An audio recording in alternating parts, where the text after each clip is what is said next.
you so much, Pablo. And again, my name is Skyler Badenoch. I'm the Chief Executive Officer at Hope for Haiti. I've been with the organization for 7 years. I've also been working in Haiti for almost 20 now. And I do see that we have Diane Gilles from Haiti joining us. So I wanted to say, ça passe, Diane, merci en pile pour joindre nous aujourd'hui. And I want to also introduce my colleague, Sarah Porter. Yes, hello everyone. I'm Sarah. I'm our Director of Innovative Philanthropy. Been with the organization for a little over 5 years now. And I just have to say I'm so excited about this. A big thank you to all of you for being on this call. We're excited to share a little bit more about our work and what we're doing in this space. I will kick it back over to Skyler. Thanks, Sarah. If you want to just go to the next slide there. So I'm just going to give you a little bit of a background about Hope for Haiti. Because if you go to the next slide, our organization has been working in Haiti for almost 35 years now. And our mission has been to improve the quality of life for Haitian people, particularly women and children. And so that's what our team on the ground is focused on. And we're driven by our vision, which is joyful children, healthy families, thriving communities, and the resources to make it so. And through our work and our comprehensive program model, which I'm going to show you in a second, we directly and indirectly reach about 1 million children, parents, and grandparents in Southern Haiti every single year. And I'm going to tell you how we do that. So if you go to the next slide, this is our Hope for Haiti's program model for poverty alleviation. And what you're going to see here is that our organization has been very intentional about focusing on empowering local leaders, about empowering and resourcing communities, and improving systems of education, healthcare, WASH, which is water, sanitation, and hygiene, and economic opportunity all at the same time. Now, of course, we all know the stories about Haiti and the natural disasters, the earthquakes, and the hurricanes, of course, that have unfortunately hit the country, where our team always stands ready and prepared to respond to those. And not only do we stand ready, but we have in the past. That's just been something that our organization is ready for. But when we talk about education, our focus is, supporting schools in some of the most rural and isolated communities by helping support teacher salaries. We support more than 450 teachers in Haiti. We provide college scholarships to young students who make it all the way to high school and graduate high school, but just need a little bit of help to go on to college. We support teacher training. So we just actually had a teacher training last week up in the mountains of a town called Gris Gris. And we were helping teachers become better for their students. And then we've also invested in technology and education. Our organization has not only built schools, and we're building schools, but we've also built more than 50 computer labs in rural and peri-urban or semi-urban areas of Haiti. In healthcare, it ties really well into our education work. It is the largest programmatic budget, and it has become that for a reason. There is a high need in Haiti to access healthcare. So our focus is primary and women's healthcare, community health, access to medication. So we know that every single patient who passes through our infirmary and at our mobile clinic program, they're seeking access to care, and many times they need medicine. They need hypertension medicine or diabetes medicine, asthma medicine, or they need antibiotics. And so our team has been working over the last 35 years to bring in millions and millions of dollars of medication, medical supplies, and medical equipment. And not only use that at our infirmary and at our mobile clinics, but we also distribute it out to more than 50 partners who help lift up the entire healthcare system in the southern part of Haiti. And we also know that water is a key part of helping alleviate poverty. We've done the research, we've done the work in Haiti that we know that when we help moms and dads access clean water through filtration systems or through pumps, we know that that's one of the best ways to lift people out of poverty. It's proven, it's been studied. We don't even need to study it anymore. We know it, it's a fact. And so our team is out on the ground working on helping people access clean water and teaching people about proper sanitation and hygiene in the country. And then lastly, one of our key programmatic areas is helping open up economic opportunity for medium, small, micro-sized enterprises, as well as families. And so we do financing for businesses, We've also done literacy training at the grassroots level. We're even doing some village savings and loans work right now in the southern part of the country. And this is all comprehensive. So we don't just do one of these things, just all at once. We do them all together. And so that's our programmatic model. Clearly, it takes a lot of governance and leadership to be operating in Haiti over the last 35 years. It also takes a lot of partnership. And collaboration is one of our core values at Hope for Haiti, but we take a lot of pride in every single thing that we do. We have partners, and we add value to their mission, and they add value to our mission. And through 35 years, we've developed some of the most amazing partners and partnerships. So that's what we do. But it's more about what we do. It's about who we are. And if you go to the next slide, I want to talk a little bit about who we are as an organization, because our team down in Haiti is more than 130 strong. They're doctors, they're nurses, they're educators, they're administrators. They're Haitian professionals who are dedicated, passionate, and committed to improving their own country. They're from the regions, they're from the communities. And so our job here in the States, like Sarah and myself, we find the resources so our team can do this good work. And that's who they are. They care deeply about Haiti. And we hear a lot of stories about how Haiti is challenging. The news is saturated with how bad things are in Haiti, and there's some challenges there. But what's the story that I don't think is told is the heroes, and the heroes are our team in Haiti that are doing the work every single day. And we got to keep empowering and resourcing our teams so they can lift up and build up their communities and their country. So we feel really strongly about this group of people. We're continuing to invest in our team in Haiti, and in my opinion, there's no better team doing this work than our team. So it's not just about what we do and how we do it, or who we are, but it's also about how we do it. If you go to the next slide, I just want to talk a little bit about the type of work, and that's this is what that work looks like. It's thousands, more than 7,000 kids every single year receiving better education. It's moms who are showing up at our infirmary with their young with their young kids, seeking access to care. It's the grandparents who, might be suffering from hypertension or diabetes or some other ailment that seek care from Hope for Haiti's doctors and nurses right at our infirmary. This has been a beacon of hope for the community, and we're really proud of it. And it's those young students who are just learning at school, but they need access to critical sanitation facilities so they don't have to worry about getting sick when they're going to school. And it's entrepreneurs who are out there trying to find ways to make a living in a very challenging environment. And they don't have access to funding, and they don't have access to capital. And so we try to bridge the gap to make that happen. And so that's what we do, and that's who we are. Now, it's also about how we do it. And so if you go to the next slide, how we do it is we really focus in on accountability and governance. If you look at any third-party charity rating system, Charity Navigator gives us 4 stars. We got 100% rating last year. We have the highest rating on GuideStar and Excellence in Giving. And we do this. We're grateful for these awards, but we don't do it for the awards. We do it because we know it's the best practice. And so we really focus in on making sure that we can account for every single dollar that is donated to us, that we have systems in place, and we are a well-governed organization. We got a perfect audit last year, and we're going through our audit right now again, and we're hopeful that it's going to be the same. But those things really, I think, are the foundation of organizational ability to make an impact. And so really happy to share that today. I'm going to kick it over to Sarah, and she's going to talk a little bit about how we innovate and what are some of the things we do to engage people from all over the world to support our mission. Sarah? Great. Yeah, thank you, Skyler. So in the office, we always ask each other this question, if we can't bring everyone to Haiti, is there a way to bring Haiti to everyone? And the landscape of philanthropy really is changing and evolving. And we want to make sure that we're keeping up with that. As we come out of the pandemic, we really do need new and additional ways to connect with supporters.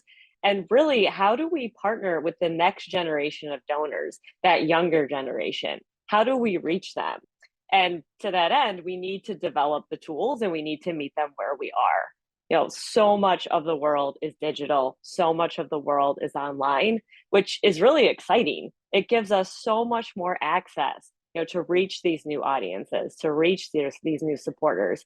And as Skyler mentioned, here in the US, part of our role is to raise the resources and support so our team in Haiti can go out there and do the work, which again, it means coming up with new creative partnerships, creative campaigns to really broadcast our mission and to bring people into the fold with us. So if we could go to the next slide. Perfect.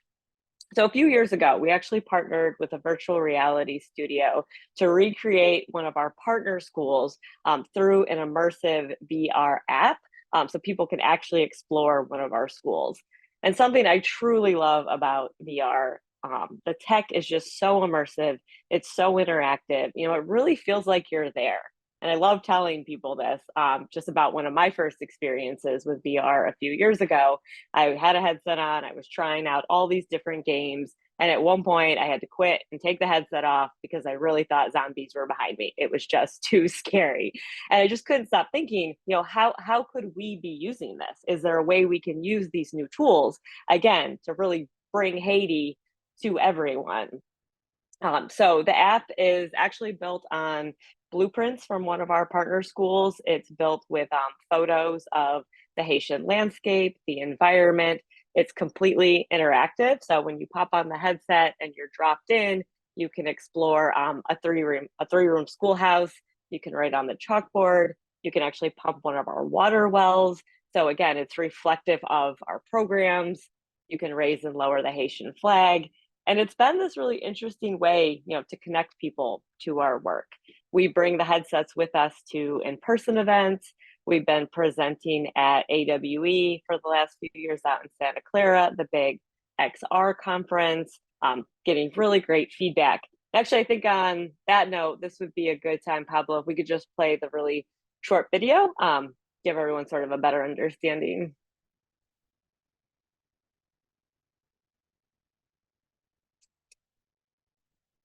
Oh, so normally it has sound, so I guess I should say something while it's playing, so it's not just completely silent. But we made this Sarah, short trailer. you should sing a theme song then. There's no Oh, sound.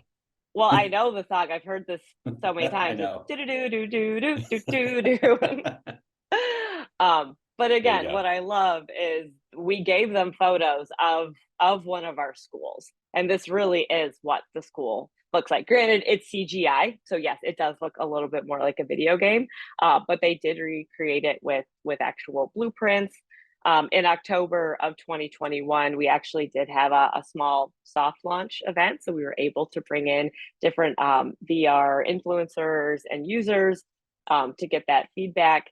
Actually, Skyler, I love when we were all in the classroom together and you were Yeah. talking about your recent trip to Haiti. It was actually right after the earthquake struck. And even though we were all avatars, it totally worked. Like people were engaged, they were asking questions, they wanted to learn more. And again, it just gave us this new way to connect people.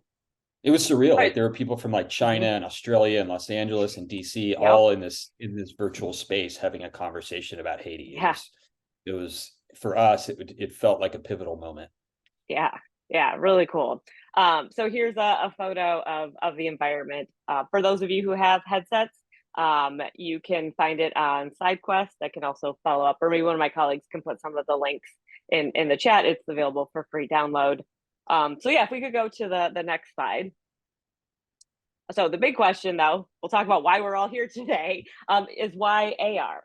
And honestly, not everybody has access to a headset. So really thinking about how we can complement, what we're already doing in this innovative space to raise awareness and funds. I have become so interested in augmented reality. I love what's going on in this space and some of the campaigns that are coming out and some of the experiences. I actually just emailed our whole team today. I sent them the eighth wall link and I said, hey guys, check out some of these really cool AR experiences. This could be us one day. And because of you all, this is what we're going to be doing, and also for an incredibly meaningful project. So with this AR campaign with this challenge, it really is going to help us connect to a wider range of audiences and supporters, really help us cast a wide net. Like I said, not everyone has access to a headset, but almost every person has a cell phone, and it's never very far from our hand.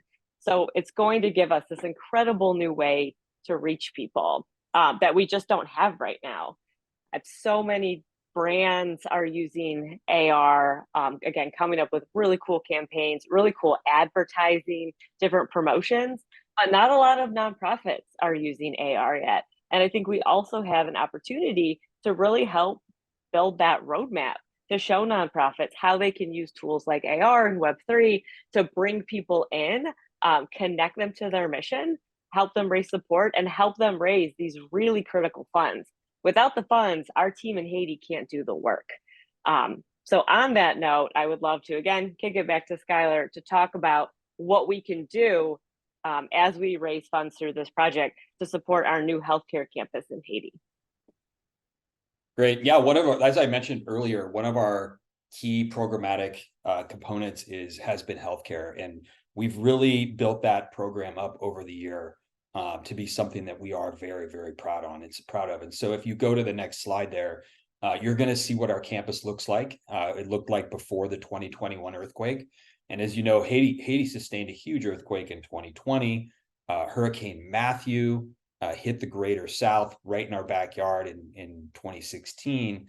And then 2021, the Southern Department again experienced an enormous earthquake that devastated the livelihoods of not just families and communities and the entire region, but it also really, I mean, it hit our team really hard. I mean, this is where our team lives. It's where they work.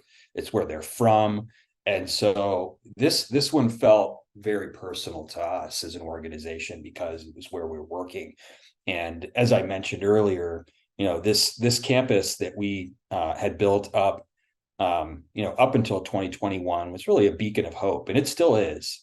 You can see there's a building that's really kind of outlined in red. That building, it's in just ahead of that, there's a building with some solar panels on it. That's really where we see a majority of our patients. And in fact, last year, our team was able to see over 128,000 patients. And so you'll see this room right here, which is up on the upper right hand. That was our public health building.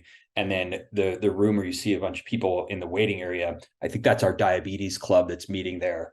And so when the earthquake happened, a lot of those buildings were they were really compromised. And so if you go to the next slide, you'll see what happened.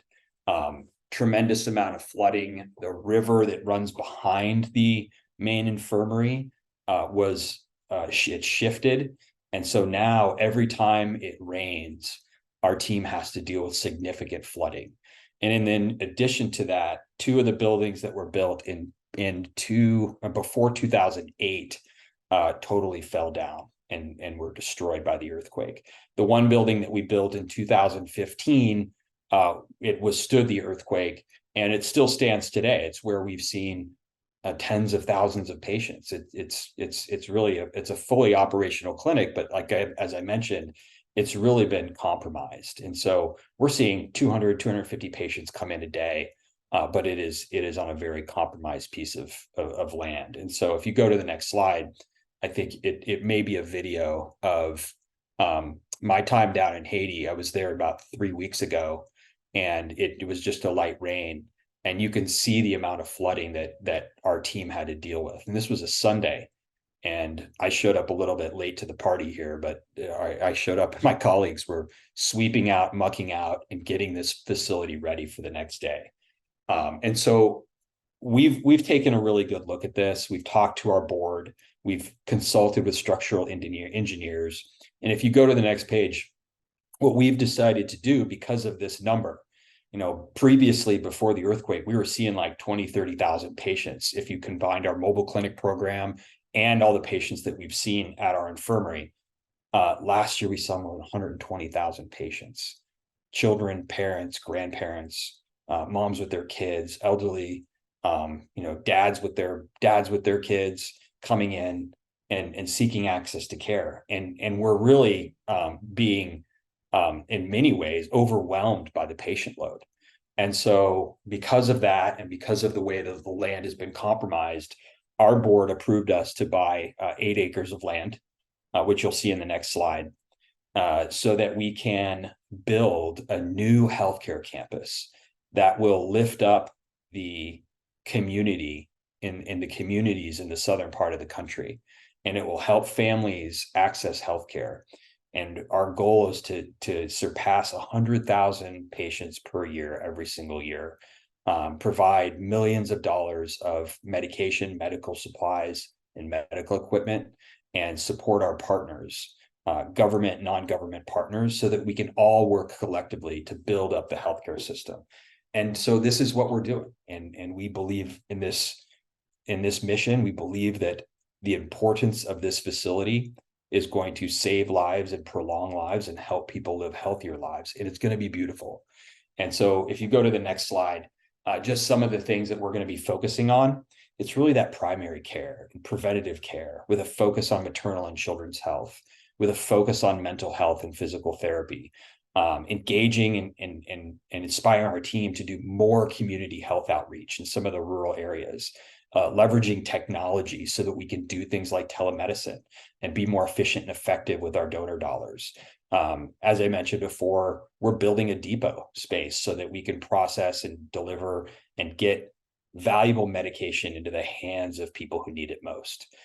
We will stage our water and sanitation programming from there, and we'll also use it as a hub for patient referrals. So when a patient comes into our infirmary and they have an ailment or an injury that we just can't treat, that needs more advanced training, we have built up a referral network where we can easily send that patient to get their leg fixed, or their hernia operated on, or any kind of other surgery that they may need. And so this is what we're going to be doing at this healthcare facility. And so our goal, once we buy it, is we're going to raise $10 million. We're going to raise $10 million to build and operate the new outpatient facility, build the new dental space, build out a place where we can have medication, medical supplies, and medical equipment come in and be distributed. And I just saw that comment. This is such an inspiring goal. Well, thank you. I think this is a buildup to something really important that our organization has been focusing on over time.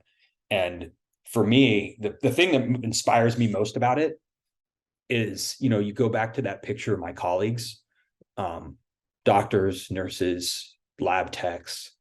I know what this means to them because they've told me, and I know that this is important to them, and it's important to me, but it's important to us as an organization. So thank you for that comment. But we're gonna do that, but we can't do it alone, and we've never done it alone.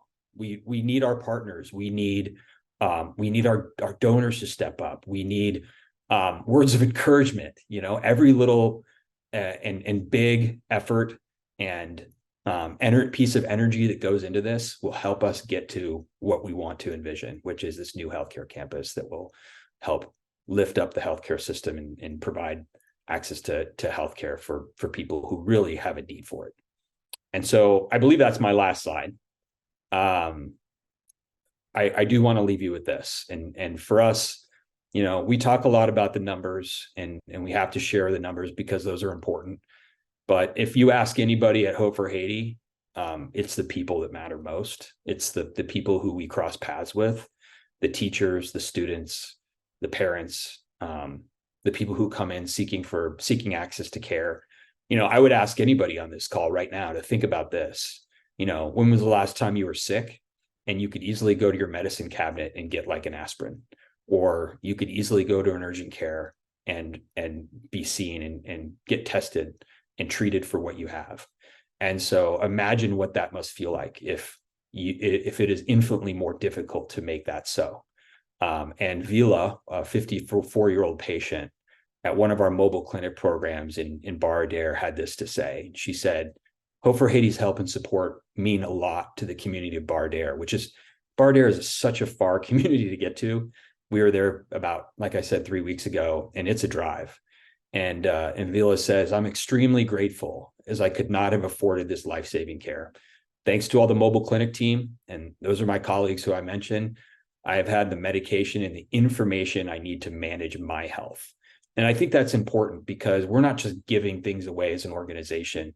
Everybody who comes into our facility and everybody who we work with, we consider collaborative partners. And so we're not just trying to give free healthcare away. We're trying to help people manage their health better.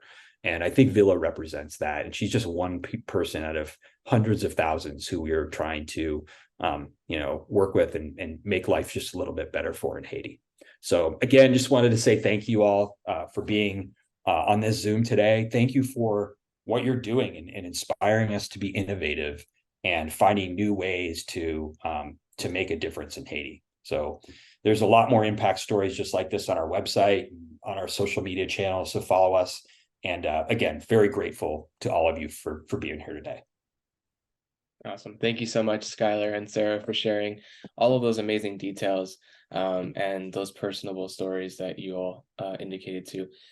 Next up, we're going to move on to Yenny, who is the Director of Social Impact here at Niantic, to talk a little bit about the social impact goals on our side.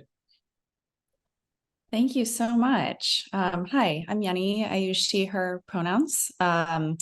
And yeah, like Pablo said, I'm the Director of Social Impact at Niantic, where I've been for a little over 12 years. So it's a little strange to be at a company for that long. And, honestly, I didn't imagine being a part of an AR or games company at all. But I got really sucked in very early on. And I'll tell you why. If you can go to the next slide, or maybe 2 slides forward. Yeah, there we go. The reason that I got so sucked in so early on is that we started building games and experiences that were meant for people to experience outside. And what we realized is that AR is an incredible way to connect people to stories. In particular, these people who play our games or use any of our activations, whether it's on the 8th Wall platform or one of our games like Pokemon Go, are really connecting to the real world, which is what all of this is about. And honestly, I was totally blown away by the presentation that Skyler and Sarah just made. So I hear from a lot of nonprofits, and that one really sucked me in and really, really speaks to the power of an AR company coming together with a nonprofit and doing something incredibly useful. Not all of us are lucky enough to go and visit folks in Haiti, but we can bring that story to people all around the world. And AR is a really incredible way to do that. In fact, it's a way that most people today can connect with those kinds of stories. We hear lots of really interesting things about $1,500 headsets or $3,500 headsets and all of these really cool things that are great experiences in certain environments. And then when I talk to my grandmother or my uncles, they don't know what I'm talking about, but they do know how to use their smartphone. They do know how to scan a QR code, for example, or use their camera on their phone. And when 8th Wall came to join Niantic a few years ago, I was even more excited about the ways in which we can use storytelling to really connect people to the stories that matter. So that's really what my job is about, is figuring out how we can use AR and the resources that we have at Niantic and 8th Wall to activate change, to take action, versus just kind of talking about, what we could do. I think the really cool thing about 8th Wall in particular is that it brings these stories directly to the hands of millions of users. And we are very much focused on that action side. So here I've listed a couple of different categories in which we're invested and curious about. I think for this project in particular, there's really interesting tie-ins to community and health, of course. And I know that when we speak to our players and our users who are literally in countries all over the world, what engages them the most is connecting to the stories. So really being able to relate to, why something matters a ton and how they can be a part of that. And so what I'm excited about for this project is figuring out how we can use the Eighth Wall platform to tell the story behind Hope for Haiti, why people should get involved, why it matters, and how they can do that. So that's it for me. I just wanted to do a quick introduction, but I hope you all can just feel my energy and enthusiasm for this. I'm extremely excited, and thank you. Awesome. Thank you so much, Jenny, for that. And now we're going to go ahead and move on to the main challenge. So I hope you all are ready to take on this challenge with us.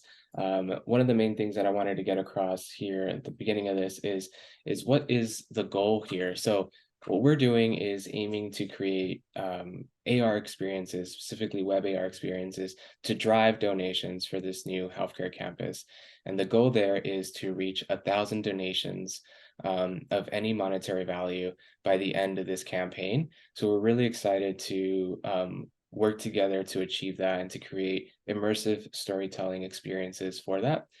And part of how we're going to do that is by having curated events and programming throughout the next month to help with the process. So as mentioned, today is our info and ideation session. So we will have a Q&A coming up shortly, and then an ideation so that we can start thinking about general ideas that you all may have, and you have access to the Hope for Haiti team here to get feedback and to answer any other questions that you may have. Followed up, we will also have one-on-one project consultations starting late this week, going into all of next week, which will go hand in hand with our Create workshop led by Josh, which will give you a hands-on immersive storytelling workshop to create the best experience leading to the call to action to call to donations.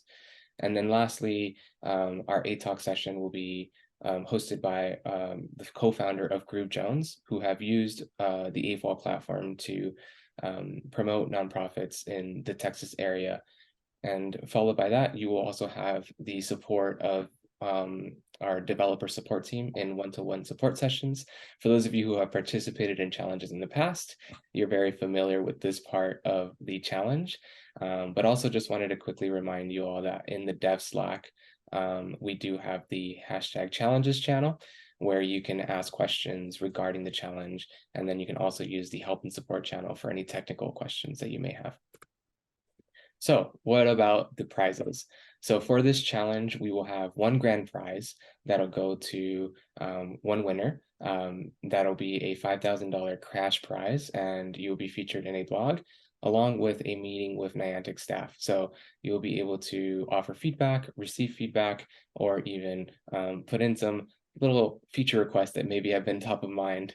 I've noticed that a lot of these staff meetings end up being very, very good for our team to get that direct feedback from developers.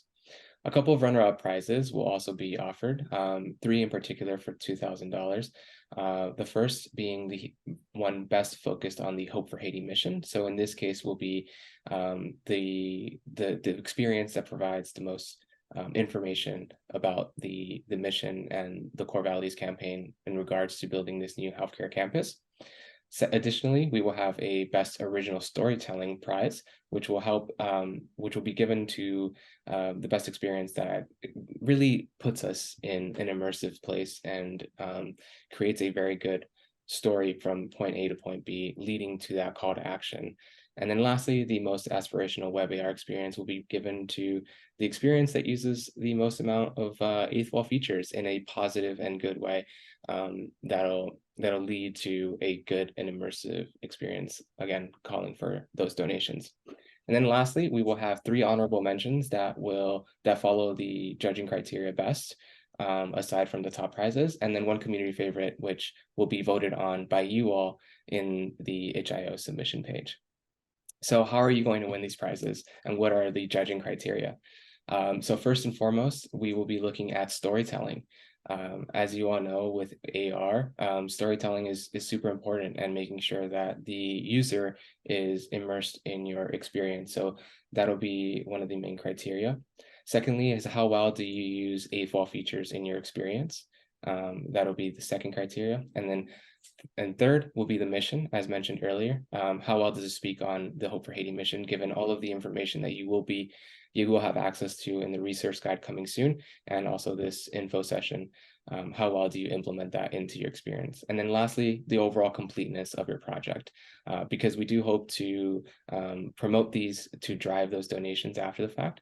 The level of completeness to your project will be really important in submissions. All right, so for those of you who have participated in challenges before, this is not too new, but we will be returning back to itch.io instead of using DevPost for this challenge. So in order to submit and join this challenge, you can visit afe.io/challenges, and there you will be in this experience where you can join the jam and then get all of the information and resources that you need throughout the process. The requirements is that the final project must have the donation page and Hope for Haiti assets within their experience. And then you will have to submit a 60-second demo and your eighth wall experience that is a public and playable experience, so that we can test in our judging process. And then each team or individual can submit up to 3 submissions, and all of those submissions will be due by November 6th at 11:59 Pacific time. And just a quick reminder that you do have access to the developer Slack. I'll get a link in the chat just a second for anyone that hasn't joined, but please use the challenges channel. It is really helpful for us to know what step in the process you all are in, and if you have any questions that we can answer. All right, and with that, I'd like to move on to a Q&A. I know we did have a question asked by Diego that was answered by Taylor. Taylor, I'm not sure if you want to speak a little bit about that verbally, so that we can capture that in the recording for when we post this. Sure. Yeah, Diego, thank you so much for asking your question. He asked about what the access for technology for kids is in schools, and how you can design a product about technology if the end user is dealing with other things more important, such as getting food, water, and resources. Great question that came in a little bit earlier. As Sarah and Skyler kind of went over, and Pablo as well. Oops, sorry. Okay. As Sarah and Skyler kind of went through in their sections, the end user of this is going to be the general public, as well as current and potential donors, not our beneficiaries in Haiti necessarily. We are looking to use this to bring more awareness about the healthcare campus. Sarah explains it so well, that we always want to provide the general public with an authentic, experience, a way to tie anyone around the world to what's being done on the ground in Haiti. And we can't bring everyone to Haiti with us as much as we'd like to. It was kind of the thinking behind our first VR project. Sarah, I don't know if you want to reiterate anything that you already said about that, but we're so excited to have, this whole community be working with us on that, on our goal for a new healthcare campus. If I missed anything, Sarah, please chime in. By the way, thanks for perfect. jumping in. My video went wonky and then shut down and came back on. So all good. Awesome, great. Do we have any other questions from anyone that's still live? You can just raise your hand and we can do this verbally. If not, we'll go ahead and move on to our ideation session. I was just going to say one last thing, Pablo. If anyone does, that's on this call or is watching this recording who wasn't able to make it today live, if you do have any questions about our work, or have any questions about kind of the use, how we'll be using this, please feel free to email us we're always happy to answer questions. We've thrown some resources in the chat as well, like our annual reports. I know there's also going to be a resource deck shared with you, and we have lots of images and videos and impact stories to share with you as well. But we're always available. Our team can put, their email addresses in the chat. And I'm also happy to field them, any questions to the correct person as well. So please feel free to reach out. Right. Cool. Last call for questions. I have a question. Yeah. I think storytelling is an art, and we've talked a lot about storytelling and specifically using AR for storytelling, but we didn't really talk about the art behind it. I wonder if either anyone on this call can kind of share some best practices or ways that they've seen specifically how we can use AR for storytelling, whether that's like bringing in like facts about Hope for Haiti and the issues into the experience, or if it's more of immersive, like putting the user in the person's shoes. Kind of want to hear a bit more about that.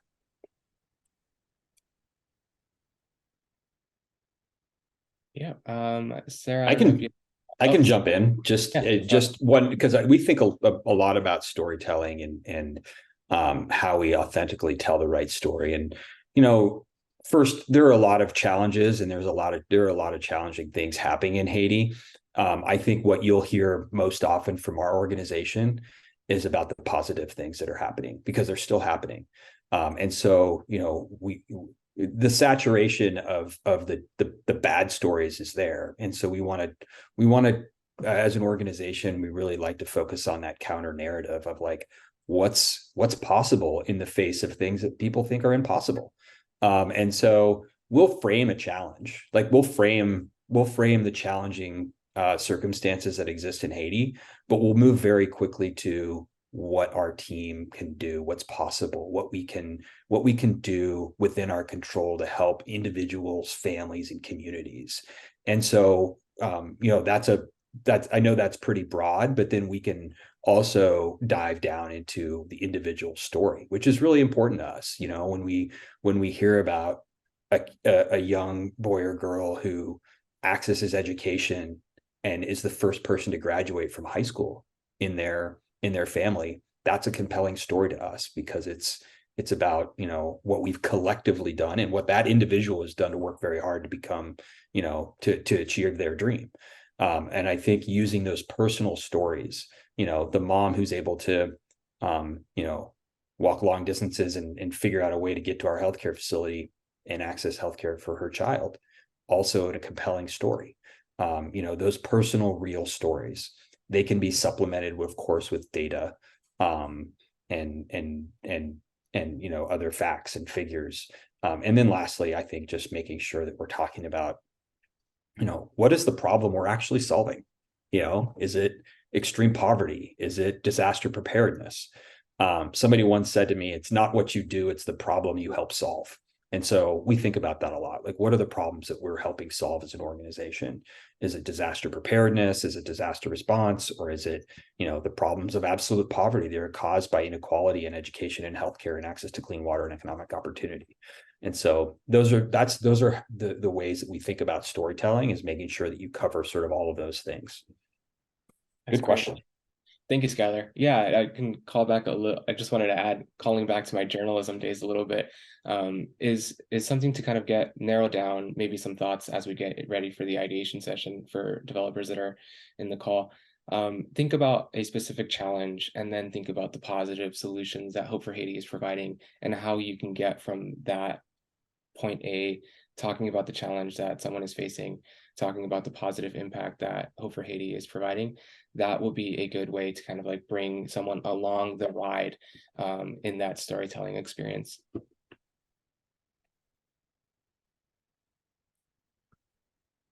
All right, so we do have a question from Diego, and this might be directed to Skyler and Sarah. So Diego's wondering, why Haiti, why this region specifically, and more so, why invest money and help other country when the US itself has also challenges that are as much as important than helping Haiti? I think that's a really good question. And I'll tell you, we get that question often, and we don't operate in a binary world. So it's not this or that. It is both. Of course, we have issues that are deeply troubling here in the United States, and the world has issues that are deeply troubling. and so does Haiti. And our organization and our community believes that it's not a binary decision. It's problems here and problems there, because we know problems in Haiti can also affect problems all over the world. And so we believe that poverty is a problem. We believe that global poverty is a problem. We believe that access to inequitable access to healthcare and education are a global problem. And so our community believes that it's both. And so that's the way we operate. And we understand that, you know, like I live here in Arizona, and a lot of people are like, we're going to focus only on Arizona stuff, and that's okay.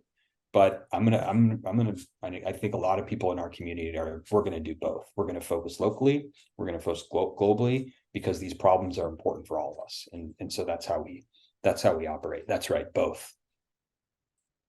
Awesome. Thank you for that answer, Skyler.